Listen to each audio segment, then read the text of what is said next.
It's been quite a week for Middlesbrough Football Club since the end of the international break. 3-2 defeat against Bristol City at Ashton Gate was followed up by a 4-0 crushing of Preston North End at the Riverside Stadium on Tuesday.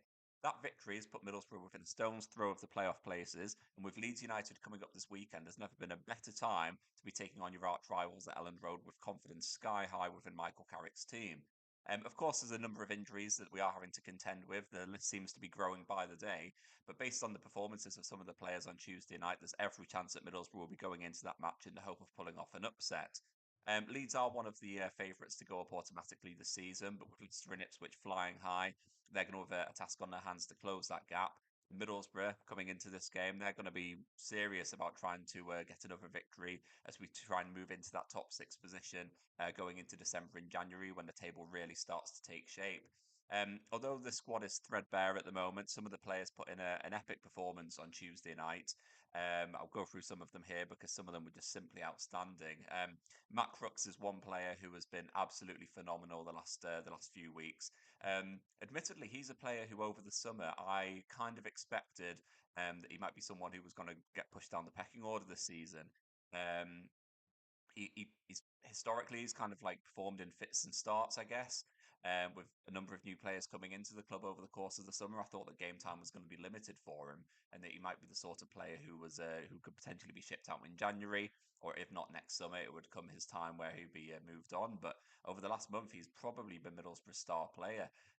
His performances in that kind of like hybrid number eight, number 10 kind of position that he plays has been so effective. In my opinion, he's probably the most intelligent player in Middlesbrough's team at the moment. The way that he drops into positions, he's always in acres of space, which is brilliant for him. His first touch when he is on his game, sometimes it's questionable, but when he is on his game, it's absolutely outstanding. And the vision that he's got to pick out his teammates is just absolutely incredible at times. I've spoken before about his relationship with Josh Coburn in attack. Um, the fact that they do train together, they're often on the same team in training, and so that link up has been evident in past weeks. But also his relationship with Izzy Jones is just absolutely thriving at the moment. Izzy loves to play on the shoulder of the defender, loves getting him behind around the outside of the left back. And Matt Crooks, he's just got the vision and he's got the accuracy of his passing to be able to pick out that ball for him every single time. He's always threading that ball into Izzy Jones, and as we saw in the first half against Preston, it can be really, really effective. Jones could have had a hat trick before half time. He scored two in quick succession straight after he was played in, and it looked like he was going to get his third, which would have been his first hat trick for Middlesbrough. But yeah, obviously he was denied by the goalkeeper, and yeah, you can have too much of a good thing, is he? But yeah, it was a brilliant performance by Jones, and that wouldn't have been possible without Crooks. He's just so effective at the moment. In a period of a few weeks where Middlesbrough have found it tricky. Obviously, injuries have been biting. We've been kind of struggling for that sort of star quality in key moments of the game. He is someone who likes to get on the ball, um, make things happen in the middle of the park, and Crooks has just been absolutely outstanding. For anyone, including myself, who a month or two ago thought that he might be the sort of player who would drop out of the team.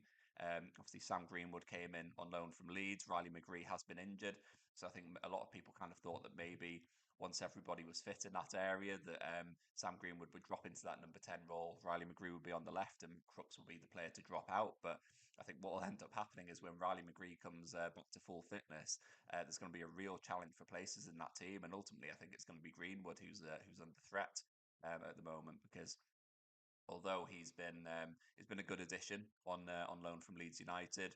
We've spoken before about the option, the 1.5 million option, which is still brilliant value for money. And obviously, we all know about the free kick that he scored against Leicester and some of the goals that he has scored. But I think in terms of his overall play, I don't think he's really competing with Crooks at the moment because Crooks is so influential. And so when Riley McGree does come back, I do think Michael Carrick's going to have some big decisions to make in that area. So for me, I think Crooks is absolutely undroppable.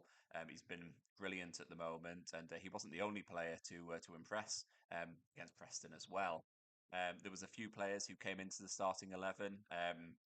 Hayden Hackney missed out for injury, so Dan Barlaser came in and he put in the sort of performance that we've come to expect from him during his time this season. He has started a number of games, and it was a steady, solid performance from him. He did give the ball away a couple of times in tricky positions, but on the whole, it was a decent display. The back line was an interesting one for Middlesbrough in particular. Lucas Engel is obviously injured at the moment. So Alex Bangura came in. I think it was his first start in the championship, and he just looked brilliant. It was a breath of fresh air. He was always trying to get forward. The pace that he's got was absolutely outstanding, and defensively he was good. But also he was able to push forward into those positions and was whipping balls into the box. And ultimately, at the end of the match, he got his reward with a goal as well. On the other side, Anfernee Dijksteel came in. It feels like ages since I've seen him in action, but again, he kind of showed exactly why he's been so highly rated by past managers at Middlesbrough.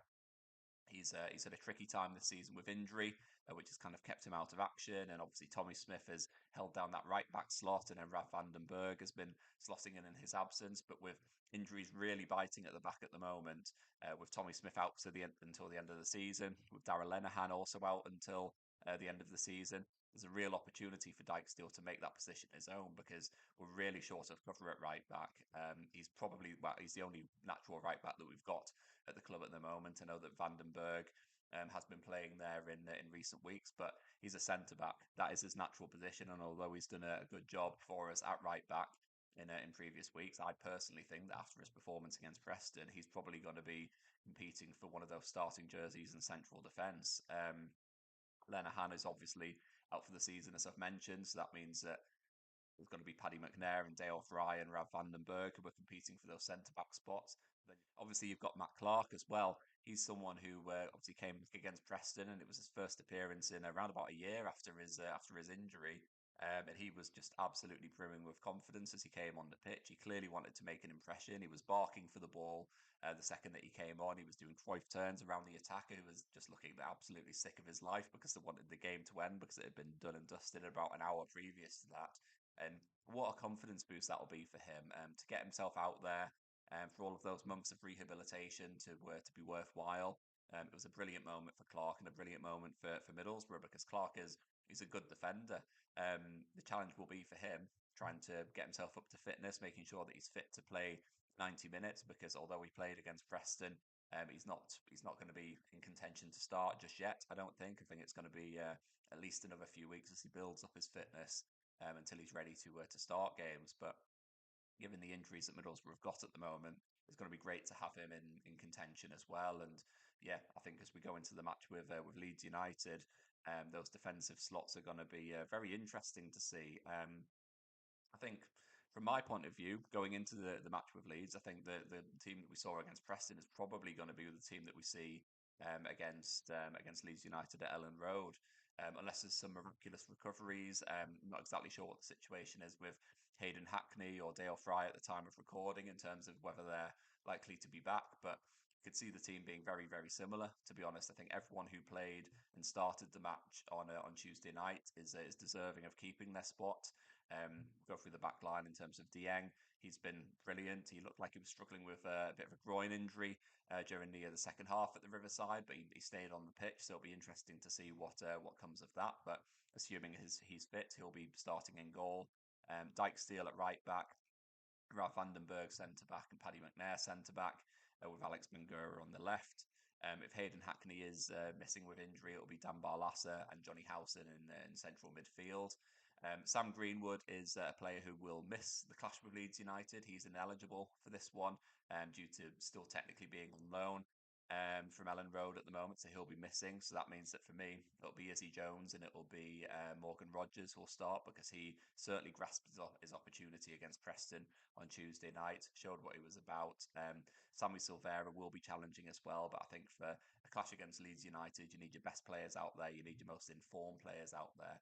And Morgan Rodgers was absolutely brimming with confidence. His assist for Izzy Jones' second goal, Middlesbrough's third, was absolutely brilliant. That little flick over the defender's leg to Jones, who clips it over the goalkeeper. It's just clearly a player who, when he's on his day, when he's brimming with confidence, that's when he's at his absolute best. We've seen him do it before, where he's picked out the top corner in the cup tie against Exeter City. We've seen him provide these assists, and so he's a player that I personally would like to see a lot more of. I'm not necessarily saying I think he should be a regular starter. I think with matches coming up, I think there's going to be plenty of opportunities for Michael Carrick to rotate. But I think based on his performance against Preston, based on the fact that he kind of came off after 70 minutes as well, maybe tells us that Michael Carrick is thinking you're going to be the man to start against Leeds at Ellen Road, which is going to be very interesting to watch. And up front's also going to be an interesting one because Emmanuel Latte Lath has started the last two matches against Bristol City and against Preston on Tuesday. He hasn't been able to find the back of the net. He hasn't really done it in terms of getting on the end of clear cut chances. He hasn't really looked like a yeah, he hasn't really looked like much of a threat in front of goal in terms of being a goal scorer and being the man to fire those goals to get Middlesbrough up the table. But he does work bloody hard. He's always running. He's always sprinting. He's constantly on the defender's tail, which ultimately helps Middlesbrough. We're a high pressing team. We're a team who like to get the other team and put them under pressure. And he's a key part of that by giving the defenders no time on the ball. It puts them under pressure. It puts them on the back foot, and it means the Middlesbrough can move up the pitch and implement their game slightly higher up than what they would do ordinarily. Josh Coburn, he brings a completely different skill set. He's an old-fashioned number nine. He's powerful. He holds up the ball well. He links up well with those around him. So the question for Michael Carrick is going to be which one of those players is most suitable against Leeds United. I haven't actually seen the confirmed reports about this, but it's been suggested that Josh Coburn is struggling with a hernia at the moment. It might be something that he does require surgery for at the moment, and that could be a reason why Michael Carrick has been taken him out of the firing line in the last couple of weeks and has been reluctant to use him, which would make a lot of sense. But I think at the same time, Emmanuel Latte-Lath does offer something completely unique to what Josh Coburn does. He does put the defenders under threat, and if Middlesbrough are looking to cause some problems and make it a bit of a nervy encounter for Leeds at Ellen Road, he could be the man to do it, because if he is closing down those defenders, they are not going to have a second to think. They are not going to be able to get on the ball and spend 5 seconds deciding what pass to play next. They're going to be under pressure. There's going to be no time. There's going to be a lot of balls getting played back to the goalkeeper, which mean that Middlesbrough can move up the pitch and put them under pressure, and that'll make it a really uncomfortable afternoon for Leeds United. Whether he's the man who's going to get the goals that is going to see us to victory at Ellen Road is a different matter. But in terms of the team display, it's very clear to see what he brings to the team. In terms of the match with Leeds, I think it's going to be a really interesting one as far as Middlesbrough are concerned, because put bluntly, I don't think we've got a lot to lose. All of the expectation is with Leeds going into this one. They're the side who are meant to be challenging for automatic promotion. They're the side who have arguably the best squad in the Championship. And although they are third at the moment, 7 points behind second place Ipswich, they will be up and around the top two by the end of the season. So for them, this is a match that they absolutely need to win. For Middlesbrough, we are challenging for playoffs. That has to be the target. I've mentioned this before. Despite the new signings, despite the fact that we are a little bit inconsistent at the moment and there's work to do if we are to get into that top six by the end of the season, we are looking decent at the moment, but the expectation is not with us in this game. There are matches where we're expected to go out there and get a victory. Preston was probably one of them. Bristol City was probably one of them based on how they've been performing this season. But going into the clash with Leeds, there's no expectation on us at all. And what we've seen so far this season is that Middlesbrough really thrive in that situation. We've seen it at home to Leicester. We saw it against Southampton as well, previous to that as well. Both matches that we were expected to be blown away in by teams who have Premier League quality running through their team, and Leeds are exactly the same as that. So I think for Middlesbrough going into that game, there's nothing to lose. That does seem to be when Middlesbrough come to the table with players who are keen to prove a point and prove that they are capable of mixing it with the big boys, because ultimately that's where Middlesbrough want to be. They want to be challenging with the likes of Leeds at the top of the Championship and then ultimately moving into the Premier League. And I think playing at Ellen Road, they're a passionate, they're a loud fan base. I think if things are going well for Leeds, they'll make it very, very hard for Middlesbrough. But at the same time, if Middlesbrough make it uncomfortable for Leeds, they will turn. They will make it an anxious atmosphere. As I mentioned before, with players like Latte Lath can put the defence under pressure and make it a little bit nervous and a little bit tense at times. That's only going to play into Middlesbrough's hands, and so that has to be the strategy, as far as I'm concerned. I mentioned before about how Sam Greenwood's not going to be playing, but I think with players like Morgan Rodgers and Izzy Jones, they're made for these kind of games. They're both players who thrive on confidence. They're absolutely brimming with it after the match with Preston North End, and they'll go into this match hoping to wind up the opposition players, hoping to wind up the fans a little bit, and ultimately they've got the pace and the trickery to cause some real problems for Leeds' defence. So In terms of a score prediction, being blunt, I think Leeds are favourites. I think anything other than a Leeds victory will be a surprise, but I'm certainly not putting it past Michael Carrick's team to be able to get a result at Ellen Road. If we do that, there's every chance that we could be, well, in the top six, although that's probably a bit of an ask, but we'll certainly be closing that gap. And I think as we move into December and into January, this is when the table really starts to take shape. So I think it's okay at the moment that we're in that sort of that cluster of teams in the top half of the table who are sort of towards the playoff places, and then dropping down with defeat. But I think as we move into the new year, we need to find that consistency. We need to find that way to be averaging 2 points every game. And I know it's obviously not possible. We need to be on going on more lengthy runs without losing. We need to be winning games instead of losing them. We need to be drawing them. We need to be just picking up those points, gathering that momentum, and that's how we're ultimately will end up in the top six come next year. At the moment, I don't think we're quite there yet. I do think that there'll be players who will need to be signed in January if we are to sustain that push for the playoffs. I will be doing more videos on that closer to the time. But I think going into the match with Leeds, I think given the injuries that we've got at the moment, in particular, and I think given where we are in the league and compared to Leeds at the moment, I think it's a bit of a free hit for us and one that I think Middlesbrough will be really hoping that they can pull off some sort of upset. You've got to think about the match with Sunderland as well. For me, Sunderland were favourites going into that match. Playing at the Stadium of Light, it was always going to be intense for Middlesbrough, but they rose to the challenge. They rose to the test of winding up the home fans, and ultimately, obviously, a red card decision went in Middlesbrough's favour, but it ultimately worked for Middlesbrough because they rose to it. They got the goals. They enjoyed winding up the supporters, and that's exactly what they need to do against Leeds United. If they can do that, it could be a brilliant afternoon, better than Sunderland if we do beat Leeds United, in my opinion. And yeah, it's going to be a very interesting watch as far as I'm concerned. So yeah, please stay tuned on the channel for any reaction from the Leeds match. There's a couple of exciting interviews that I'm hoping to get lined up as well in the coming weeks as well. So please do hit that subscribe button if you haven't already. Your support is very much appreciated. And yeah, up the Borough. Here's hoping for 3 points at Ellen Road.